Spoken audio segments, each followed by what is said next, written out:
Les matchs les avis étaient assez partagés, tout le monde espérait, beaucoup le craignaient, certains étaient plus réalistes que d'autres. Damien, pourquoi tu ris, Damien? Il est stressé. Donc on pouvait espérer un miracle, il n'a pas eu lieu. Bon, c'est. Mais si on regarde la Ça veut dire saison, que sans 600 termine dernier, c'est que c'était la moins bonne équipe de ce groupe. si on regarde la saison du FC 100, on peut dire que c'est logique. Exactement, c'est logique. De toute façon, les lois mathématiques, elles parlent pour tous. C'est sûr qu'en matière de points, difficile d'avoir un autre discours. Après, je pense surtout que ce qui est tragique pour cette équipe, c'est qu'il y avait matière à faire mieux, qu'il y avait un potentiel pour aller chercher le maintien. Et on l'a bien remarqué, ça s'est joué à l'avant-dernier match, et un match en plus qui a été joué à huis clos, ce qui donne des circonstances particulières, avec plus un certain nombre de blessés. Mais bon, ça c'est autre chose. Je ne pense pas qu'il faut mettre cette relégation sur le compte de phénomènes extérieurs, ni même sur toutes ces problématiques de suspension, de blessures, nanana. Non, je pense que chacun est responsable de cette situation et que si le club veut pouvoir avancer et revenir plus fort, il faut que chacun fasse une analyse pleine, juste, entière et courageuse de la situation. Ne pas se cacher et se camoufler derrière ces états de fait, À qui tu penses? suspension. À tout le monde. C'est facile, et je veux dire, dans la vie, nous tous, on est sujet à cela, où à un moment donné, on est mis face à une problématique et on va dire, c'est la faute de ça, mais vous vous rendez compte, il y a eu ci, il y a ça, tu te rends compte, là, il a fait 2 degrés, sinon il a fait 10, j'aurais pu courir 1 minute plus vite et ne pas être en retard. Il faut vraiment que chacun prenne pleinement ses responsabilités. L'entraîneur, les joueurs, le président, pour moi, tout le monde est fautif. Les supporters. Bien sûr, les supporters aussi. Il n'y en a pas eu dans les derniers matchs, les supporters. Lundi Sport aussi, Lundi Sport, les chroniqueurs de Lundi Sport, le speaker du stade, j'ajouterai, Damien, qui a une grande part de responsabilité. Les supporters, ça a quand même gâché la saison, parce qu'en CFA2, la CFA2, normalement, ça devrait être une fête. Chaque match à domicile, ça devrait être une fête. Et, pour moi, cette saison en CFA2 a été gâchée par ces événements extérieurs. Non, mais enfin, avec les supporters, le FC Sens ne gagnait pas plus souvent.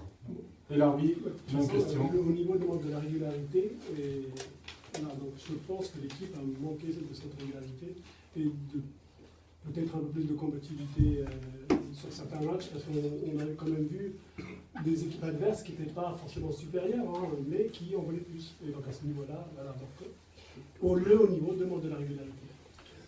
Vas-y, Vincent. Je pense que le FC Sens, effectivement, avait les moyens de se maintenir, de la viser à la 5e place, comme l'a dit l'entraîneur en début de saison, ce qui était peut-être une erreur de communication, effectivement. Après, est-ce que cet entraîneur a donné à son équipe tous les moyens de se maintenir? Si on rentre dans un débat technico-tactique, personnellement, je n'en suis pas convaincu. En tout cas, il y a quelque chose de précis sur lequel on va pouvoir s'appuyer et sur lequel on va pouvoir demander à Juliette de nous aider. C'est, à vrai dire, une réaction. La première réaction qui a eu lieu Jean-Louis Granier hier soir, il était au micro de Yannick Lepeu, le Sport Dimanche. Et on s'aperçoit, en faisant l'écoute de cette interview qui a duré autour de 6-7 minutes, il n'a qu'un mot à la bouche concernant les errements de la saison, c'est la défense. Il met tout, en tout cas, sur la défense. Pour lui, il y a eu un problème sur la défense, la jeunesse de cette défense, le recrutement et donc les individualités qui composent cette défense. Je vous propose de l'écouter.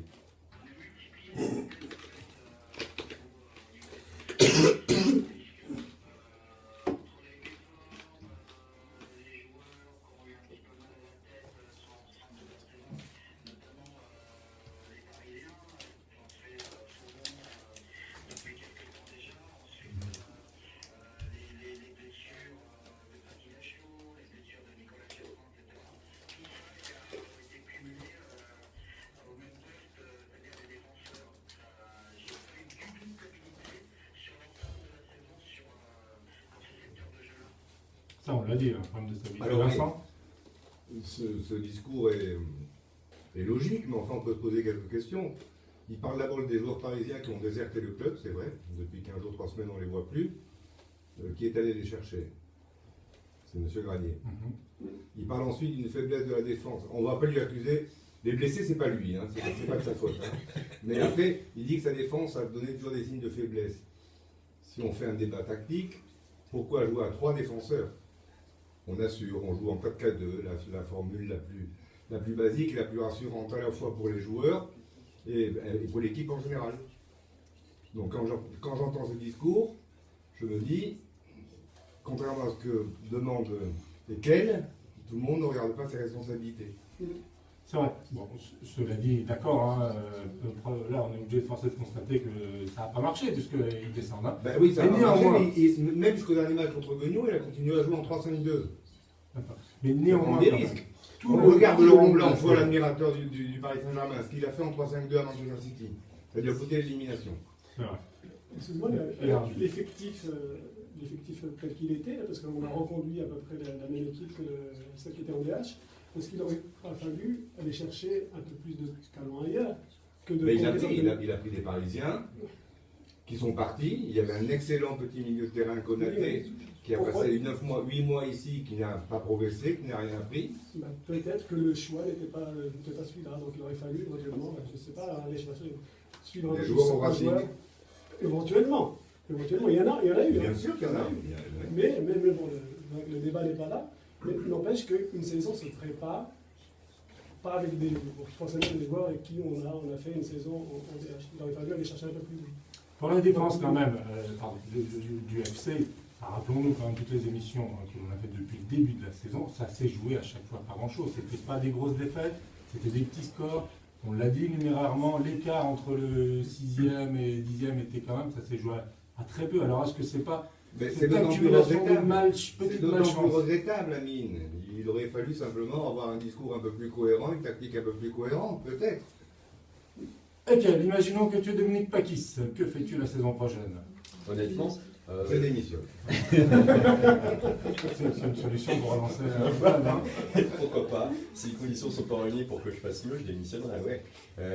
Sans quoi, ce que je ferais, c'est simple, je vais l'expliquer tout de suite, c'est que même si il est une personne au demeurant charmante, quelqu'un de gentil qui a ses qualités, il faut reconnaître que, à mon avis, à mon humble avis, Jean Duvalier n'est pas l'homme actuellement de la situation. Pour mettre un nouvel entraîneur avec un nouveau projet, Ouais. avec... Oui.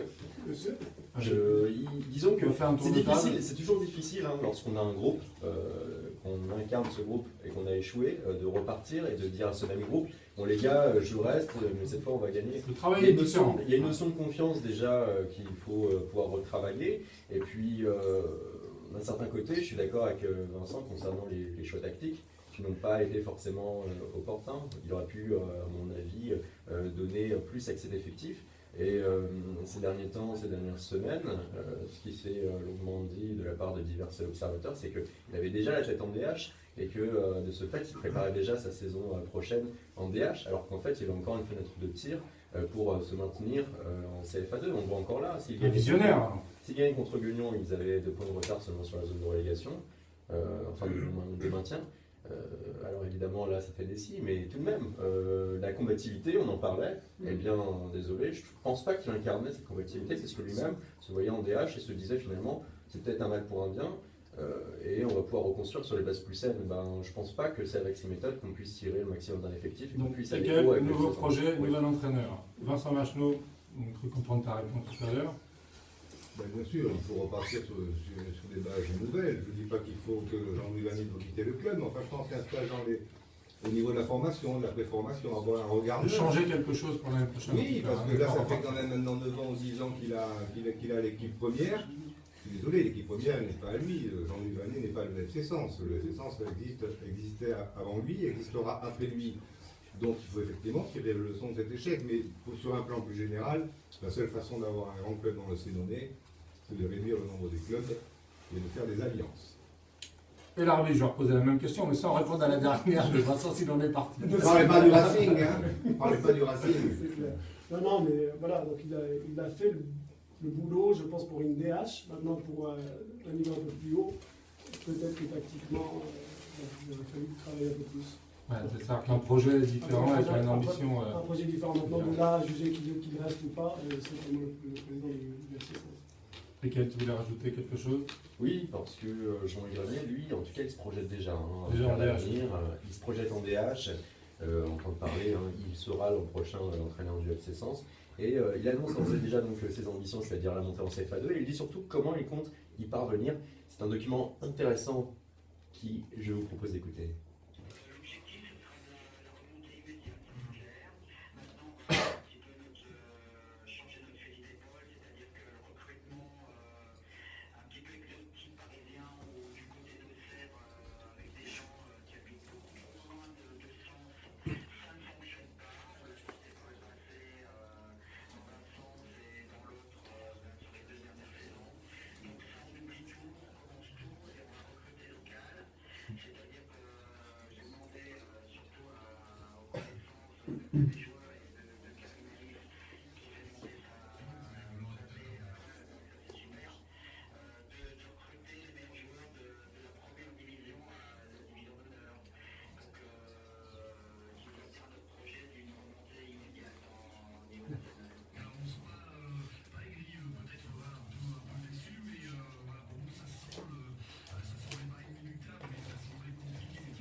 Donc là, on sent bien que ça reste dans le cru. Non, mais il y a des failles dans ce discours quand même. On lui demande pas de dire qu'il vise la 5e ou la 13e place, on lui demande de faire comme Giroud qui vise le maintien. C'est déjà bien parce qu'au moins il aurait peut-être obtenu, là ils l'ont pas obtenu. Déjà. Non? Oui, l'ambition directement, tu veux dire. Là, oui. De là à donner la chance à certains joueurs de première division à l'ADH, c'est bien. Mais pour un projet jouer plus haut, il faut des joueurs qui viennent de plus haut. Voilà. Donc il faut des joueurs d'expérience. Moi je serais content que demain ils viennent chercher 5-6 joueurs pour jouer en DH. Je comprends. C'est-à-dire que pour vous, vous avez peur qu'on refasse un peu la même recette avec les mêmes trucs et puis peut-être qu'on arrivera, peut-être qu'on n'y arrivera déjà, pas. c'est lourd de conséquences. Ce discours, ça veut dire déjà qu'il va faire son marché donc exclusivement avec le locaux et qu'il va forcément essayer de taper, je pense. Pardon. Il va monter jusqu'en haut de la colline ou autre. Ceux qui sont déjà partis, peut-être. Mais juste une chose, je pense que c'est quand même dans l'histoire du football, je ne la connais pas de toutes les divisions, mais ça fait 10 ans qu'il est là, on ne peut pas dire que son parcours soit marqué de plus de réussite que d'échecs. Il est encore toujours là. Dans d'autres clubs, il y a longtemps qu'on lui aurait demandé de laisser sa place, d'aller faire un... Si on veut le gagner dans le club, encore une fois, il y a les U18, il y a les U17, il y a les U15, il y a les U14, il y a la préformation. Il aurait pu un peu se ressourcer. Là, il s'épuise. Tout le monde n'est pas Giroud. Et ça, effectivement, ça peut être une vision du dirigeant. Ah ben c'est pas nous, oui, nous on donne des pistes. Damien, la même question. Excusez-moi. Là, on rejoint la politique de Paron où on va aller puiser dans le vivier local. Oui, et encore une fois aussi, comme excuse, il invoque le mauvais départ de son équipe. C'est vrai que le FC Sens a fait un mauvais départ. Paron a fait encore un peu mauvais départ et ils se maintiennent. Damien, même question, si tu étais Dominique Paquis. Moi, je prends comme conseiller Vincent Lachenot. Oui, non mais je suis cher, faut le dire. Voilà, je garde les deux speakers. Bon. Je paye très cher. Bon, très bien, mes amis, j'ai bien compris que pour vous, effectivement, il faut tout revoir, remettre à plat, se mettre les ambitions. Un petit peu comme le SOC, très beau projet du SOC, il dit voilà, moi j'augmente mon budget, moi je prends l'entraîneur à plein temps. On sent les étapes qui sont bien en face. Il faut donner un second souffle à un moment donné lorsque ton équipe a des résultats sportifs qui ne sont pas à la hauteur de tes ambitions. Et du coup, j'ai peur que si on reste avec les mêmes têtes, on aura en effet, comme tu le disais, la même tambouille. Il faut faire table rase du passé, mais ce n'est pas le propre de ce club qui vit un peu dans le passé. Très bien, mes amis. Bon, je pense qu'on en reparlera encore la semaine prochaine. Avant de parler de Paron, cette fois-ci, rappelons quand même la B, tu l'as souligné tout à l'heure, je crois, Vincent, non, c'est Jean-Luc Granier qui en parle. C'est toi qui en parle. Il fallait en parler. On recevra, donc on peut rappeler que la licence B, la B a gagné 2-1. Face à la Charité, la réserve de la Charité, à l'extérieur, et qui monte du coup en PH. Une division de l'ADH. Exactement, et si ça reste en l'état, si les entraîneurs ne changent pas, l'année prochaine, la B jouera en VH. Non, parce qu'il va puiser dans la B, d'après ce qu'on a entendu tout à l'heure. Ce qu'il a fait tout au long de la saison. Le mérite de Karim Herif est d'autant plus grand, parce qu'il se retrouvait très souvent avec une équipe où la plupart de ses joueurs renforçaient la A. Oh, puis c'est bien, ça réduit les écarts entre les deux équipes, je vais te dire maintenant. C'est vrai que le niveau est pas très. Donc on recevra lundi prochain ici dans le studio Karim Herif pour parler de cette belle remontée. Paron, lui, a assuré son maintien officiellement Après un départ catastrophique. ce week-end. C'était la dernière journée 1 DH. Paron FC était quasi maintenu, mais il fallait aller au moins à un nul, aller chercher chez le champion Louan Cuiseaux pour pas avoir de mauvaises surprises, car si deux clubs bourguignons descendaient, le Paron FC en étant 11e pouvait descendre. Et bien le Paron FC a fait mieux qu'un match nul. Le Paron FC a été chercher la victoire à Louan Cuiseaux. 2 victoires, c'est la bête noire de Louan Cuiseaux cette saison. Le Paron FC a gagné 2 fois face à cette équipe qui n'a perdu que 4 fois. Donc c'est un gros exploit pour le Paron FC. 2 buts à 0 grâce à un but de Mehdi Chalabi qui a marqué 8 buts cette saison et un but de Yannick Jawan. Et c'est la 3e victoire à l'extérieur seulement cette saison du Paron FC. Effectivement, Oui, belle alors, victoire contre qui? à Contre l'extérieur. qui, oui. On va en profiter pour demander à Mehdi Chalabi si ça y est, maintenant il est soulagé. Ça. Bonsoir. C'est ça.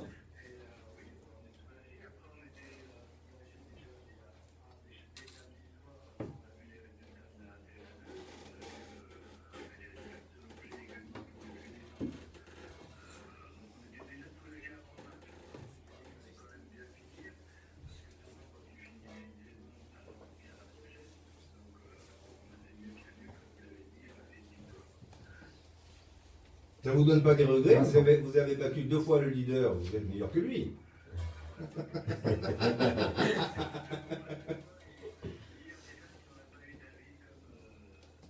Gardien.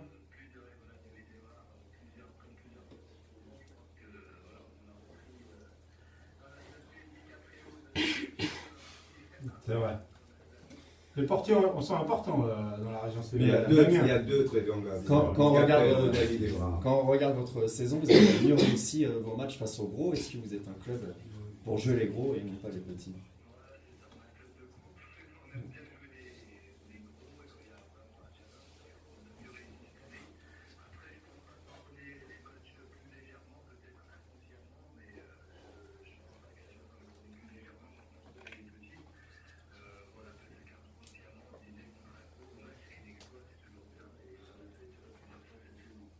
Lesquels? Alors, on n'a pas pu se déplacer à Louan Cuiseaux, hein, je parle au nom de l'équipe tout de même. Mais en prenant le café ce matin avec vos dirigeants, Alain Chaboteau ou encore Monsieur Vignal, il semblerait que ce soit un sacré hold-up, un très bon mur béton appliqué à la défense. Et puis derrière, quelques éclairs de génie. Il y a notamment votre but, un but du milieu de terrain.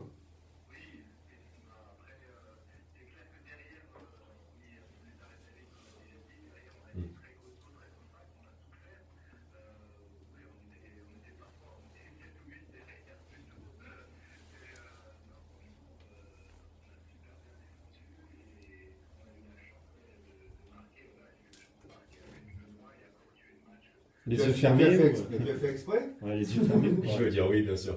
T'es sûr?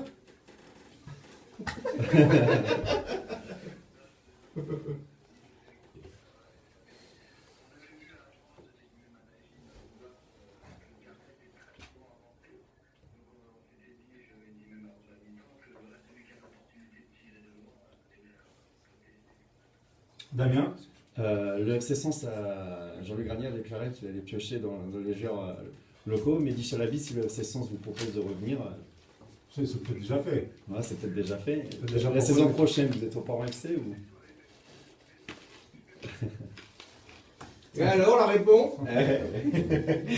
On réchauffe jamais. Yeah. J'ai dit, on réchauffe jamais.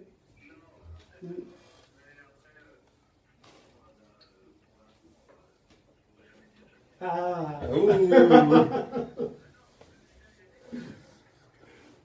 c'est vrai.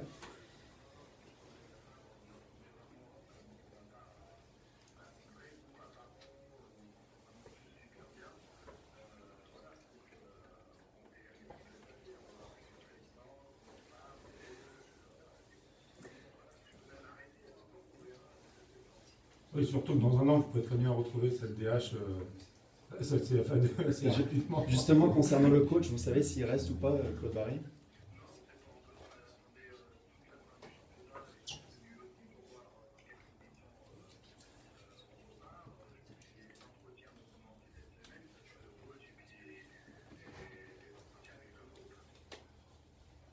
Une dernière question à Mehdi Chalabi. Sur Pas qu'une. Non. Honneur à Vincent. Non, vas-y, j'ai la bouche pleine. Ouais, on mange les maïs, hein, on s'alimente comme on peut sur le lundi sport. Du coup, Mehdi Chalabi, si on devait dire un bilan individuel déjà de votre saison, Damien a annoncé le chiffre de 8 buts. Vous êtes satisfait de votre exercice? Ah, Oui, on savait c'est- pas. Ouais, c'est vrai. C'est compté. Ouais. Un petit effet exprès celui-là aussi? Non, mais là, il y a le ralenti sur les réseaux sociaux. Voilà, on a-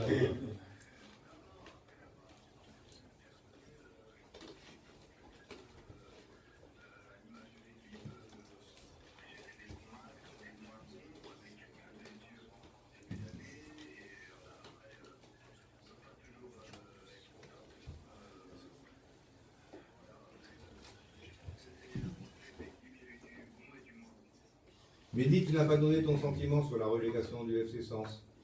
Peut-on le connaître?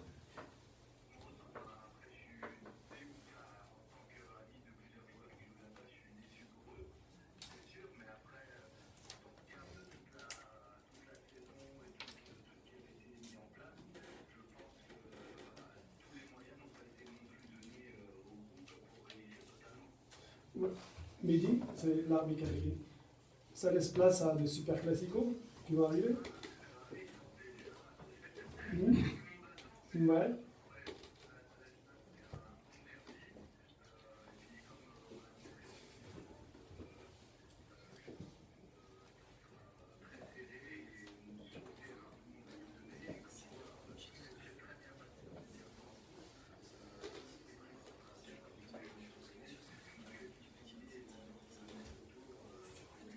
Le derby foot loisir. Hein. C'est ça. C'est ça, voilà, le foot loisir. C'est exactement ça. Cela dit, ce qu'il faut tirer comme point positif de cette aventure pour cette nouvelle saison, c'est effectivement que ça peut peut-être renouer un regain pour le foot à Sens, ces derbys. Il n'y a que 2 matchs dans l'année pour le FC Sens, c'est pas en... En coupe. Vous êtes d'accord? La coupe, oui. Ça nous paraît tous les ans. Aléatoire. Non, mais ce challenge qu'il va y avoir entre les deux équipes, ça va quand même faire parler dans lundi sport et faire écrire. Ça fera 2 bonnes émissions.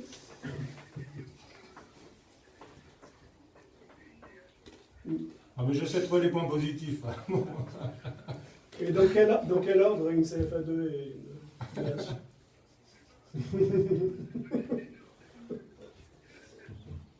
Mehdi Chalabi, merci beaucoup. On se saura peut-être lundi prochain quand on fera l'émission spéciale foot. Merci beaucoup. Salut Mehdi, ciao. Après, ils ont dû rentrer en faisant la fête dans le bus. Hein. Enfin, je sais pas s'ils sont rentrés en bus d'ailleurs. Bon, j'imagine. Hein. Par contre, non, c'est en avion. On va dire, ouais. Jet privé ou compagnie à la classique?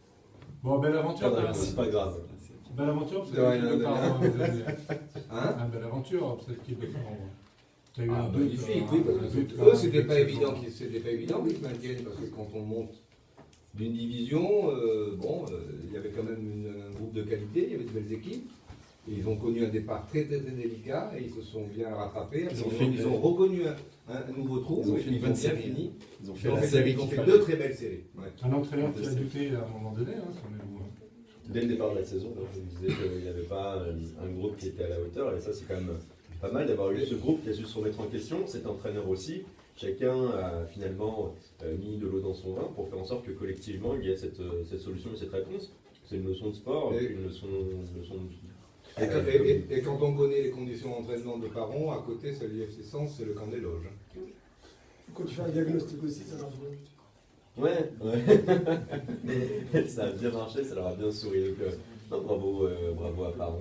Et c'est sûr que si on faisait les comptes 3 ans avant, ou même au moment où on débutait l'émission, bah, il y avait 2 divisions d'écart entre ces 2 équipes. Hein, donc les voilà réunis, même si nous on aurait évidemment souhaité que le FC Sens se maintienne en CFA2, on ne va pas le cacher. Mais Ça pose quand même un gros problème, le fait qu'ils soient dans la même division. financièrement parlant, c'est ça. Pour le speaker. Qui n'aura pas le don d'ubiquité, alors donc. Mais par contre, s'il y a un match qui joue à l'extérieur, l'autre à domicile, C'est bon. à chaque fois, il sera partout. Il sera dans tous les stades. Enfin, Un dernier mot, l'arbitre. ouais, juste pour parler également un peu de Joanie, parce que j'ai eu C'est où? Joigny, c'est un très bon club à Joigny. Oui, Il y a il un sort. président extraordinaire Oui. qui s'appelle Patrick Sabatier et qui malheureusement redescend cette année. Et c'est vraiment dommageable pour le foot. Tu connais, ouais. Ils étaient en promotion ligue, c'est ça? Ouais, non, ils étaient en PH et redescendent en promotion. Donc c'est vraiment dommage. Et le Racing peut encore monter, l'arbitre. Le Racing. Encore une chance. En première division. Oui. La B, elle La monte. B, oui, La A, non, c'est fini. c'est fini. C'est fini. On se maintient en DH. On réduit l'écart, on a fait comme le FC Sens. C'est les Franco-Portugais qui ont encore une petite chance. Oui. Parce que la jeunesse rencontre le leader. Et si la jeunesse joue la carte de sens à fond, les Franco-Portugais peuvent en C'est possible. profiter. Ouais, c'est possible.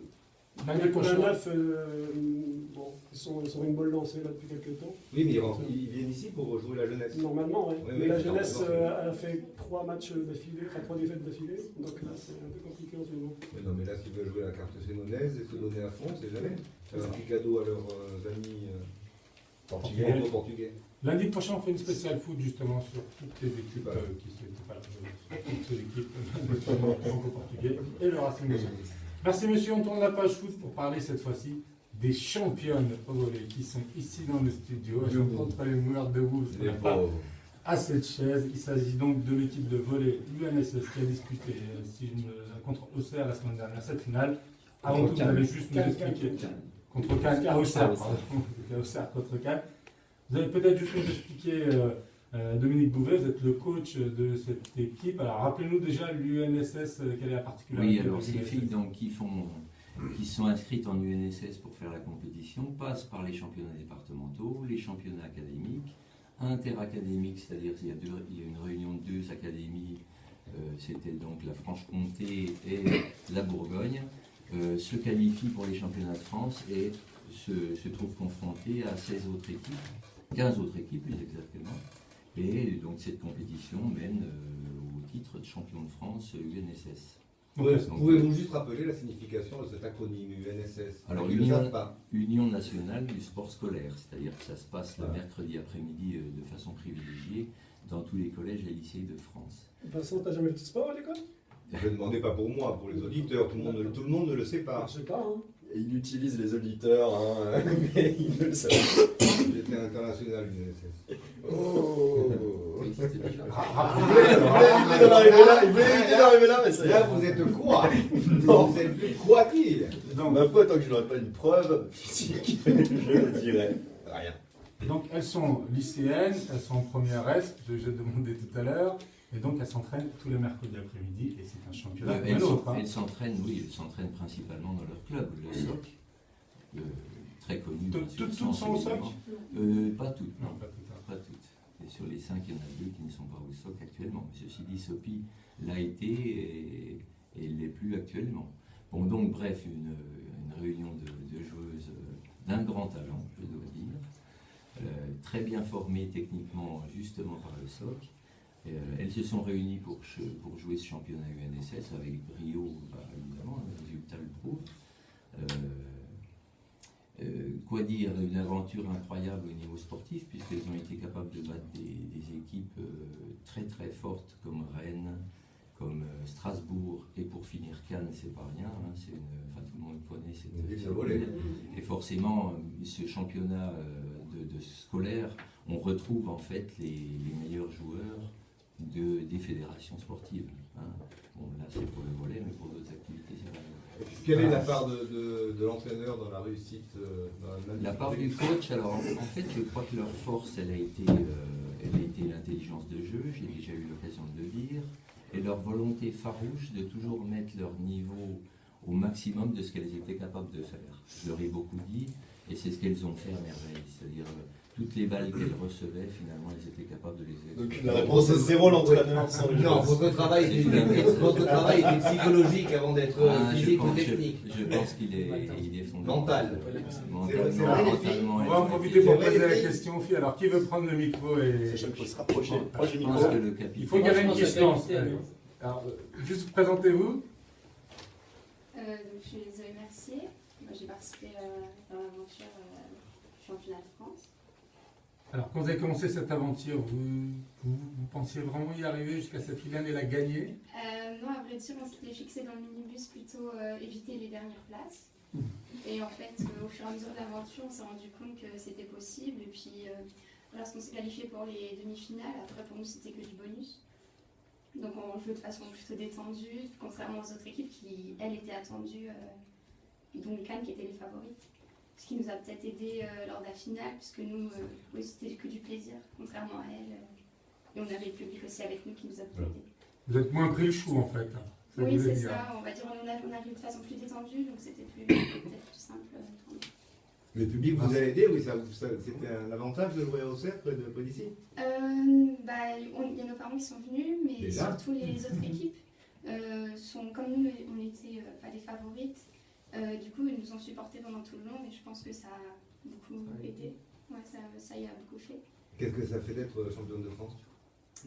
C'est dur à réaliser, mais c'est plutôt plaisant, je dirais. Est-ce qu'on peut repasser le micro à une autre? Elle se précipite. Racontez-nous la finale. Racontez-nous cette finale alors, à Auxerre. En plus, à Auxerre, vous êtes presque chez vous. Ouais, déjà on était chez nous, donc ça... Présentez-vous, je vous ai parlé. Constance Romono, je suis joueuse. Et moi, dans la finale, déjà, au niveau du public, j'ai beaucoup, parce qu'il y avait nos parents, il y avait plein de gens qui nous soutenaient beaucoup depuis le début, qui étaient venus, dont par exemple notre première entraîneuse, Lolo, il y a plein de gens comme ça qui nous soutenaient, qui sont venus, donc ça a boosté. Et même dans la façon de jouer, on sentait peut-être plus détendu que Cannes, et puis, parce qu'elles avaient vraiment la pression de se dire on doit les battre, et puis comme on a toujours fait avec les autres équipes. Donc du coup, oui, pour nous, c'était vraiment que du bonus, c'est vraiment que du plaisir de jouer comme ça, et justement de se défoncer sur chaque balle pour arriver à gagner le point, quoi. Et c'est un titre, c'est la première année qu'il y a ce titre auprès du volley UNSS ou... Ah oui, tout à fait. Oui. Au lycée, il y a eu 3 titres champion de France, natation, triathlon et volley. Mais quand on entend le nom des villes adverses, Rennes, Cannes, Strasbourg, tu mets Sens à côté, la moitié des Français ne connaît pas l'existence de cette ville déjà, et ne savent pas où la situer. Si, tout le monde la connaît. Tout le monde, non. À cause de la cathédrale. Non, tout le monde connaît Sens. Ouais. Tout le monde entier connaît Sens. Je suis désolé. On a eu un couvre-feu. Mais cela dit, c'est vrai, parce que les journaux nationaux Monsieur le bout-de-feu ont mentionné ce résultat. Une troisième qui voudrait prendre le micro, puis je vais vous poser une question. Alors moi je m'appelle Sophie, donc moi je suis très contente d'avoir gagné ce titre parce que c'est des filles avec qui on a connu beaucoup de défaites, notamment en Coupe de France avec le club. On se déchirait et pourtant le résultat n'était pas là, et je trouve que là pour une fois, même j'espère que ça va encore arriver, on est récompensé de tous nos efforts, de tous nos entraînements, toute la technique et la façon de jouer qu'on a pu amassé durant toutes ces années de volley, et on a enfin une récompense, et moi je suis très contente. Surtout de vivre ça avec les filles, c'est juste génial, quoi. Alors, ça va se passer comment l'année prochaine? Parce que vous allez passer d'une classe normalement. Est-ce que vous allez encore être ensemble à s'entraîner, ou c'est toujours la même, ce sera toujours des premières S? L'année prochaine en UNSS, si on peut engager une compétition, on est partante. Il y a juste Marion qui part l'année prochaine, qui a son bac cette année. Enfin, dans quelques semaines. Peut-être. On n'a rien dit, il faut le passer d'abord. Hein. Donc voilà, on va plus être avec Marion, mais il reste nous 4, plus Nassim, qui est avec nous. Et on espère aussi peut-être en club l'année prochaine faire quelque chose d'assez bien, sachant que les filles cette année sont allées en quart de finale de la Coupe de France cadette, donc le 6e tour. Donc c'est plutôt pas mal, ça engage beaucoup de choses pour la suite. Ok. Est-ce que vous avez l'impression là de vivre quelque chose d'unique en fait? Parce que vous êtes là tout ensemble en première, bientôt c'est l'université, ça se trouve vous n'allez même plus pouvoir vous côtoyer. Et là, tout d'un coup, réunis, vous avez pu aller dans notre ville comme Auxerre, affronter les autres clubs, gagner, être championne de France. Est-ce que vous avez vraiment l'impression là de vivre un moment unique dans votre vie? Marion, c'est le garçon de bac. Ouais, c'est vrai que je dis que peut-être dans plusieurs années, on pourra peut-être se retrouver dans un club si on va peut-être la plupart sur Dijon ou pas, Ouais. mais c'est sûr que... Le soc. Le soc. Mais c'est sûr que après avec les études et tout, on ne sait jamais, mais là c'est vraiment un moment unique. Même moi, c'est sûr qu'on ne réalise pas encore après quelques jours qu'on est championne de France. Donc, Vous êtes quand même championne de France. Hein. voilà, on profite ensemble on se connaît depuis des années et ensemble à ce moment-là, puis on verra dans quelques années. Vous étiez en épreuve cet après-midi, non? Non, moi c'est demain après. D'accord. Ça ne vous donne pas envie de continuer, plus à l'école, mais avec le SOC, de continuer l'aventure? Ah bah si, complètement. Je pensais que l'année prochaine, j'allais sûrement arrêter le volley, me consacrer à mes études. Mais c'est sûr que là, je me dis que si je peux faire les matchs avec les filles ou surtout la Coupe de France, c'est sûr que pour moi, ça me motive complètement. Vous n'avez qu'à rater votre bac. Il y a sa maman qui est là, elle va se dire mais c'est qui? Il est idiot ce garçon. Juste une petite question. Dans quel état d'esprit on revient au lycée après une aventure comme celle-là? On revient comme des élèves normaux, il n'y a pas trop de changements, on continue à aller à l'école, rien de très... Et les autres, comment ils vous voient? Ils nous félicitent, les professeurs aussi, ils sont fiers de nous. Le lycée l'a mis en exergue quand même, ce titre, M. Bouvet. Pour l'instant, c'est encore un petit peu tôt, on va dire. Mais, Ah bon? Mais Aujourd'hui, on va faire ce qu'il faut pour. Ah oui. Un t-shirt avec une petite étoile, ça peut être sympathique. Non, mais il n'y avait pas une banderole à l'entrée du lycée. Bravo et félicitations aux volleyeuses. Non, pas pour l'instant. D'autant qu'on est habitué aux séries américaines où on voit toujours ces jeunes lycéens et ces jeunes universitaires auréolés avec leur veste au nom de leur équipe, fêter, adulés, faire leur match devant des milliers de spectateurs. Avec un bus impérial? Avec le bus impérial? Ils seront reçus par la ville quand même, j'espère. Et à travers ce message-là, Oui, parlons un petit peu de l'arbitre. Alors, il y a un garçon qui est venu avec elle. Hein. Je me suis dit, mais pourquoi il va se présenter. C'est Nassim, on en a parlé tout à l'heure, et tu es arbitre. Oui, c'est ça. Bonsoir, c'est Nassim Media. Et je les ai accompagnés tout le long de la compétition en tant qu'arbitre. Parce qu'il fallait un arbitre sur. En tant qu'arbitre, juste. Donc officiel, hein? En tant qu'arbitre. En tant qu'arbitre, en tant que supporter. Ouais, franchement, quand je voyais, quand elle me donnait les résultats, je voyais qu'elle gagnait. Là, je vois qu'elle passe en quart, je vois qu'elle passe en demi. Là, je vois qu'elle passe en finale. J'étais très content pour elle. Vous avez vécu l'aventure avec elle, en fait. Hein? C'est ça. La finale, vous étiez arbitre de la finale? Non, malheureusement, comme elles sont qualifiées, j'ai pas pu. Oui, je suis idiot, mais je peux pas. Rappelons que Nassim fait partie d'une grande famille de volleyeuses. Sa maman adore le volley et sa sœur a joué au SOC. Volleyeur aussi, et sa sœur a joué au SOC et joue maintenant à Lyon. C'est ça. En National 2. C'est ça. Il est de tradition chez nous d'applaudir les championnes.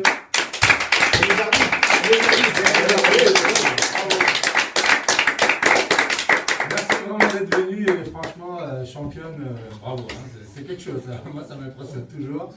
Mademoiselle, vous voulez rajouter quelque chose? Oui, si vous voulez dire, allez-y, c'est maintenant ou jamais. Allez, un dernier petit mot. Non, Bonjour maman. Merci beaucoup en tout cas d'être venu nous voir. Merci Monsieur Bouvet. Et puis on suivra l'aventure l'année prochaine. Très bien, merci beaucoup. Dans ce sport, on en parlera peut-être d'autres sections la prochaine fois. Merci beaucoup.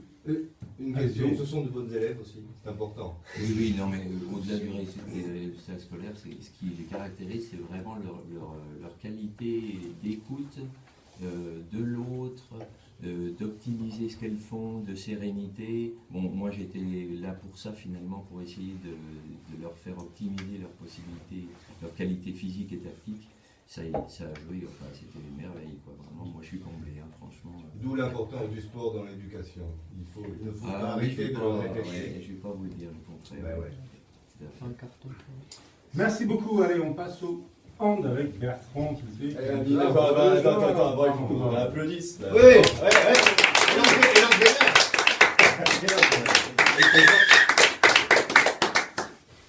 Il faut y rester, monsieur. Bertrand, écoutez, ça y est, cette fois, c'est fait. Bonsoir. Bonsoir. C'est fait, mais c'est déjà depuis la semaine dernière. C'est vrai, mais on a toujours... Il fallait éviter la Zidane, c'est ce qu'il vient de dire. Hein. Ils étaient collés les derniers, on ne pouvait pas. Alors racontez-nous. Je vais laisser les joueurs raconter quand même. Moi, je suis juste président, je prends pas les coups. Allez, vas-y, alors, je vous laisse citer. Donc, bonsoir, moi je suis Florian Turgot, donc je suis joueur du HBC Sens. Donc voilà, donc depuis la semaine dernière en fait on est champion d'excellence régionale. Donc on termine la saison donc premier, donc avec deux nuls et une défaite. Le reste que des victoires. Un vaincu donc à domicile, un vaincu sur les matchs allés. Donc il y a juste eu la fin de saison qui a été un petit peu moins bien. Pour manque, je pense, de concentration aussi un petit peu. Mais voilà, le principal est là. Bon, c'est génial, Florent, il fait le bilan de la saison. En fait, en fin de saison, ils ont regardé le calendrier. Il y avait 2 matchs entre guillemets faciles à domicile, mais ils ont oublié qu'il fallait les jouer pour les gagner. Ah. Donc, on s'est un peu fâché au dernier match à Sens, mais Les le principal est fait. Les 2 derniers domiciles, on les a gagnés. C'est juste qu'on a fait donc la seule défaite, c'était à Mâcon. Donc je sais plus, c'était quoi, 4-5 matchs à la fin. Donc c'est la seule défaite qu'on a eue. Et puis après, on a eu aussi donc un match nul. Donc la 3e journée avant la fin, à Semur, qu'on n'aurait jamais dû perdre. Ouais, c'est rare au moment de match nul. Alors, je vous coupe, Florian. On va demander à Damien de résumer la saison.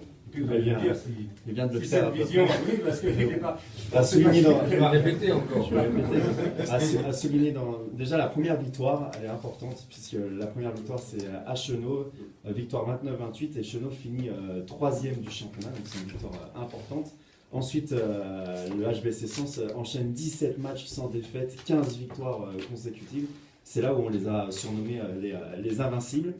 La première défaite, c'était le 2 avril face à Mâcon, il l'a dit, 31-24.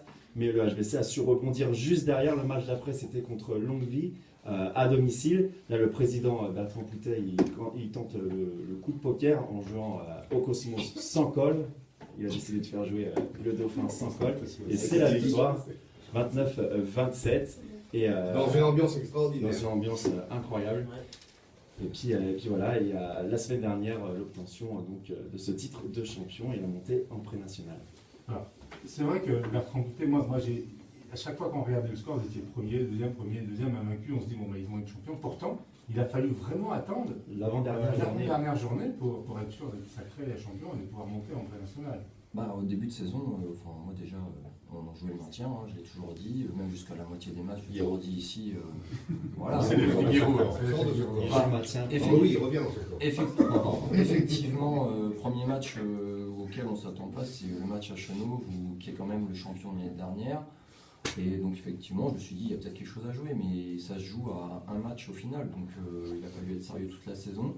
Et il y a eu un petit moment où les blessures s'accumulant, il y en a 2-3 là qui ont joué sur une jambe et ils ont fait le boulot quand même. Quoi.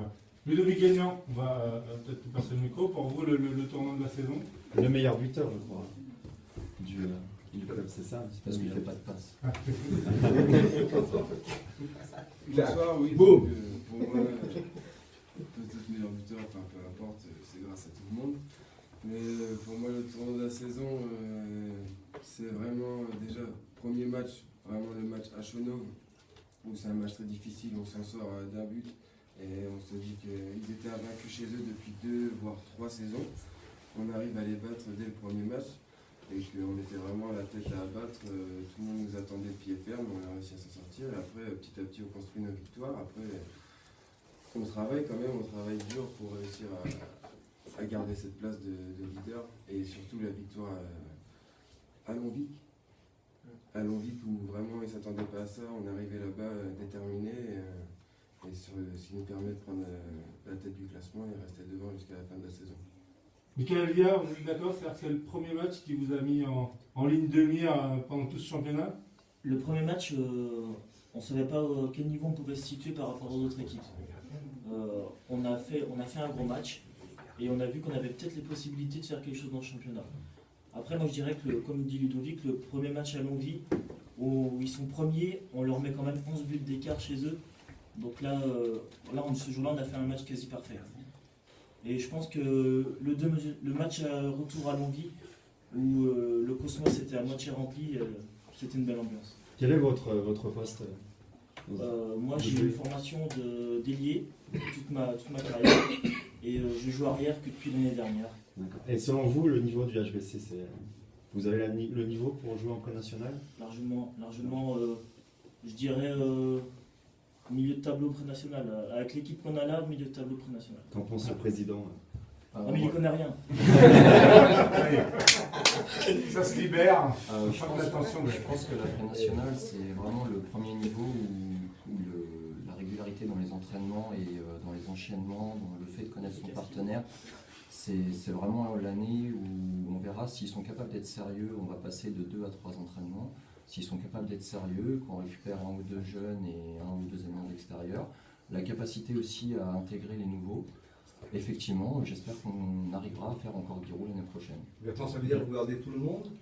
On a une incertitude sur un joueur, j'ai envie de dire, sur les échos que j'ai. J'espère qu'elle sera vite dissipée. On est sûr d'une recrue du niveau pré-national déjà dans les rangs. Et surtout, nous avons anticipé en mutualisant avec Villeneuve-sur-Yonne et Saint-Valérien. On fait un projet d'entente sur toutes les catégories, ce qui va nous laisser une marge de manœuvre au niveau des obligations et des joueurs beaucoup plus importante. On avait eu Valérie Berthe il y a 2-3 semaines, où elle nous disait pour l'année prochaine, il y avait un manque d'effectifs. C'est complet. Pour ce niveau. Alors, effectivement. Et manque de concurrence, du coup. Elle parle surtout. C'est ça. Non, l'effectif, il n'est pas comblé, parce qu'avec l'effectif qu'on a là, on ne tiendra pas une saison pré-nationale, c'est pas possible. Voilà, donc le fait de mutualiser avec Villeneuve, ça nous donnera au moins, même si on n'a pas effectivement la qualité pré-nationale assurée, au moins déjà le nombre pour tenir toute la saison. Maintenant, c'est le boulot aux entraînements, mais ça dépend de leur vie professionnelle et de leur vie personnelle. Donc c'est là-dessus que vraiment ça va se jouer. Rappelons juste quand même une chose, la pré-nationale, c'est la 6e division nationale. Hein. C'est une DH. C'est quand même du bon niveau, du haut niveau. Et quel? Oui, je voulais du coup savoir auprès de vous si quand même vous réalisez ce que vous êtes en train de faire et ce que vous avez fait, parce que depuis 2 ans, on n'arrête pas de parler de vos victoires, parfois avec beaucoup d'écart évidemment, puisque vous avez pu reconstituer finalement un groupe compétitif, bien plus compétitif que ce que le niveau de 3e division ou de 2e division régionale vous l'exigeait. Mais c'est quand même quelque chose d'unique de tenir entre ses mains une génération capable, comme ça, de gagner de championnats coup sur coup, de monter si haut, parce que maintenant, si on fait les calculs, c'est simple. Vous êtes la 2e équipe avec le FC Sens et le Paro FC. Tu veux dire que ça va être dur l'année prochaine? C'est ça que tu essaies de leur dire. Le socle? Et le socle? La 2e équipe, j'ai dit. Le socle qui est numéro 1. Oui. Je pense que depuis plusieurs années, Valérie Baer et moi-même, on sait à peu près où on va aller, peut-être chacun dans notre coin à des moments donnés. Les joueurs n'ont pas forcément conscience de ce qui se passe, ne serait-ce que l'entente, on l'a effectivement dans un coin de notre tête depuis un petit moment. On a d'autres choses dans un coin de notre tête, on va essayer de développer le club aussi au niveau communication et le reste, on va dire, pour essayer de tenir notre rang. On est aussi à Sens un petit peu caché du fait d'être le 2e club a priori, mais jusque-là ça nous aide bien parce qu'on est tranquille et on peut travailler sereinement. En tout cas, ici à Lundi Sport, vous êtes venu autant que Vincent Roche glisse sur la cage. Ça va être difficile aussi l'année prochaine, puisque j'ai envie de dire, la vie vous met un handicap. Le COSEC, le gymnase n'est pas homologué pour la pré-nationale. Vous avez le Cosmos, mais vous n'avez pas le droit de jouer avec la résine. Surtout en pré-nationale, ça devient compliqué. Vous allez jouer où? Au Cosmos, il y a Sylvain Dupéché, je crois, qui est... Sylvain Dupéché, c'est le même problème que la salle omnisport. Je crois qu'il y a 2 gymnases à Sens, il y a 2 équipes. Voilà, à vous de faire le compte. Une petite question concernant changer de niveau, donc déplacement, donc haut niveau, un peu plus haut niveau. Ça demande des moyens financiers supplémentaires. Donc comment est-ce que vous allez pouvoir vous en sortir? Le HBC Sens, ça vit avec 6 000 € par an. Donc ça vit avec 10 fois moins que les autres. Logiquement, on devrait vivre avec seulement 5 fois moins que les autres l'année prochaine. Il y a de fortes chances qu'on s'en sorte facilement, on a l'habitude. Ça veut dire que vous payez vos déplacements, vous payez vos moyens d'entraînement? Comment vous faites avec cette salle? Ça veut dire qu'on s'est mutualisé depuis un petit moment. Le hand, on est au niveau mutualisation, je crois qu'on est le sport numéro 1. Et normalement, au niveau déplacement, c'est déplacer donc 14 joueurs. On va essayer de louer un minibus de 20-30 places sur les gros déplacements dans le Jura. On a Sport Challenge derrière pour les 9 places, donc plus notre minibus parce qu'on a quand même travaillé les autres années. On a un minibus à notre niveau avec notre budget, c'est quand même déjà pas mal. Sport Challenge, il faudra s'y prendre largement à l'avance. Il y a beaucoup de monde. Même planning sur internet. Ça s'est toujours bien passé tous les ans et de toute façon, au pire, il y aura notre minibus pour les déplacements d'environ 2 heures. Bertrand, je ne sais pas si c'est le terme, mais on vous sent un peu amer. Bah, vous avez un projet de 10 ans, vous avez des mecs qui donnent au niveau personnel sur leur vie, ils ne sont pas avec leurs enfants le week-end, ils ne sont pas le soir avec leur famille. Et on vient de leur expliquer au bout de 10 ans qu'ils se forment que maintenant vous êtes au niveau national, vous êtes la seule équipe au monde qui allait jouer sans club. Bonne chance. C'est un peu ça quoi. C'est surtout que malheureusement ou heureusement, on a des gardiens de qualité, mais malheureusement ils le savent très bien et c'est notre point faible. Vous mettez un gardien de pré national, Vincent Machenou est venu voir contre Longwy, on a failli perdre notre match parce que le gardien en face a failli sortir le match à lui tout seul. Donc contre un seul joueur perdre à ce niveau-là, c'est quand même un peu dommage. Et vous avez possibilité d'imposer aux autres équipes de jouer sans col sur leur absence? Oui, bien sûr, on leur imposera de jouer sans col. Mais au final, ça peut les avantager, puisqu'ils ont des gardiens, c'est des équipes qui jouent depuis peut-être 4-5 ans en pré-national. Ils ont déjà un avantage psychologique, ils ont aussi l'expérience pour eux. Et un gardien qui a 1 seconde supplémentaire pour arrêter le ballon, à ce niveau-là, c'est une éternité. Ça peut vous faire quand même un avantage, à force de jouer sans col peut-être. Ça pourrait devenir un avantage. Le spectacle est moins passionnant, si ça va moins vite. Enfin, voilà, je vous invite, Vincent est venu une fois, il a très vite compris ce que je voulais dire. Il a très vite compris. Nos points forts, c'est les tireurs de loin, on a le meilleur buteur a priori dans notre équipe. Et on va pas, quand on est à l'Omnisport, psychologiquement déjà il n'est pas avec nous. On peut les écouter peut-être sur c'est vrai qu'on a du mal nous à s'imaginer quand on fait faire ce sport, à se dire bon, une vulgaire colle à la main, parce que vraiment ça pousse la balle plus loin et plus fort. Franchement c'est un problème qui est partout, que ce soit sur le fait de faire des passes, des shoots. Peu importe, on a besoin de la colle, c'est évident pour nous, c'est essentiel. Je peux comparer ça à n'importe quel autre sport qui a besoin des crampons ou d'un casque, c'est pareil pour nous. On peut pas faire sans, c'est impossible. Au niveau de la prise? Bien sûr, tout simplement. Voilà, pour tenir la balle, attraper son ballon, faire des bonnes passes. Et la gestuelle au niveau des tirs, il n'y a pas le choix, on a besoin de ça. Il a dit handball c'est la main, le foot c'est les pieds, le pied c'est les crampons, c'est pareil. Et la Fédé, elle peut rien faire là-dessus? Ouais, la Fédé, je pense qu'elle est née en Normandie, donc tout le monde il a raison. Donc voilà, c'est très facile. La Fédé, elle dit on écoute les villes, et puis tant mieux si elle accepte l'alcool, et puis on fait comme on peut si elle n'accepte pas. La Fédé, de toute façon, elle ne pourra pas imposer à des personnes qui nous prêtent des gymnases de faire sa loi dedans. C'est voilà, forcément qu'elle est obligée de dire la ville, elle fait comme elle veut. Vous êtes le seul club qui subit ce problème? J'attends de voir, il y a un tournoi de badminton le 11 juin, je me déplacerai à la salle Omnisport, j'irai voir comment ils jouent. Les autres clubs de handball se privent de colle parce qu'eux aussi ils aiment dans des salles où le parquet ne permet pas l'utilisation de la résine? Alors on nous dit que c'est de plus en plus commun. Maintenant on verra l'année prochaine combien de fois je leur donnerai les chiffres, combien de fois ils se sont déplacés, combien de fois ils n'ont pas utilisé la colle. Et cette saison? Cette saison ils ont utilisé de la colle partout. À ce niveau-là, au handball, vous allez sur des clubs du Jura ou de Dijon, c'est le sport numéro 1. Donc après, il y a un projet à Sens de volley depuis 15 ans ou je ne sais quoi, je sais pas, ils ont très bien travaillé. Et du coup, quand ils vont au handball dans les clubs adverses, il n'y a pas de club de volley, donc il n'y a pas ce problème-là. Oui, c'est une particularité à Sens du fait.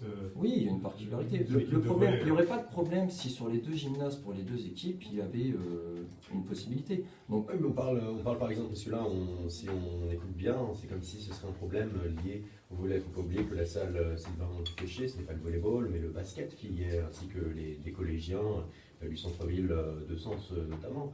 C'est plutôt un problème, au-delà d'un problème volley ou d'opposer les sports, c'est plutôt un problème de vision de la municipalité qui ne veut pas prendre le moindre risque avec ces nouvelles salles qu'il considère comme son nouveau bijou et qui, de ce fait aussi, se défausse parce que, honnêtement, c'est la vision prospective qu'on peut avoir. Financièrement, ils font des calculs, ils ont tel budget, ils veulent amadouer tout le monde parce que leur rôle, c'est plus ou moins de faire plaisir à tout le monde et ils savent très bien que s'il y a un seul sport qui sportivement marche, et bien finalement tant mieux, on va irriguer l'argent vers ce sport, les autres auront les miettes, tout le monde sera content, on n'aura pas besoin de se justifier. Tout le monde sera pas content, il n'y aura que le sport et l'argent qui sera content. C'est facile de répondre à ça. Vous avez dans toutes les autres villes plusieurs sports dans les salles, parce qu'en France, on n'est pas muni de beaucoup de gymnases. Vous avez donc à Sens des collégiens qui sont en danger à la salle omnisport, mais qui ne sont pas en danger au COSEC ou au Romain Rolland. Donc c'est quoi? Ça montre bien qu'il n'y a aucune logique. On fait quoi? On fait du sport pour certains où c'est pas dangereux et pour d'autres c'est pas grave s'ils se cassent les genoux parce que y en a un qui est le bourgeois et l'autre qui est de la cité dans ce cas-là. Ah oui, et c'est bien là le problème. Après, ça pose des problèmes de logique. Pour la défense des volleyeuses, il y en a qui sont parmi nous. On peut comprendre que si c'est dangereux pour elles, c'est pareil. Mais il y a compréhensible comme municipalité. Il doit bien exister une solution pour. Si c'est dangereux pour elles, c'est dangereux pour nous. Dans ce cas-là, je déplorerais des blessures tous les ans à cause de l'alcool. Je n'en déplore aucune. Donc voilà, et de toute façon, je comprends qu'au niveau du volley, c'est le sport numéro 1, c'est normal de jouer à la salle omnisport. Dans ce cas-là, pourquoi on n'est pas du péché avec de l'alcool? Mais attends, ce n'est pas qu'une question de sécurité pour les utilisateurs, c'est une question parce que le parquet est soi-disant... développement durable. Développement durable. Alors, développement durable peut-être, mais c'est bien pour ça qu'il y a du péché et pas développement durable non plus. Donc, dans ce cas-là,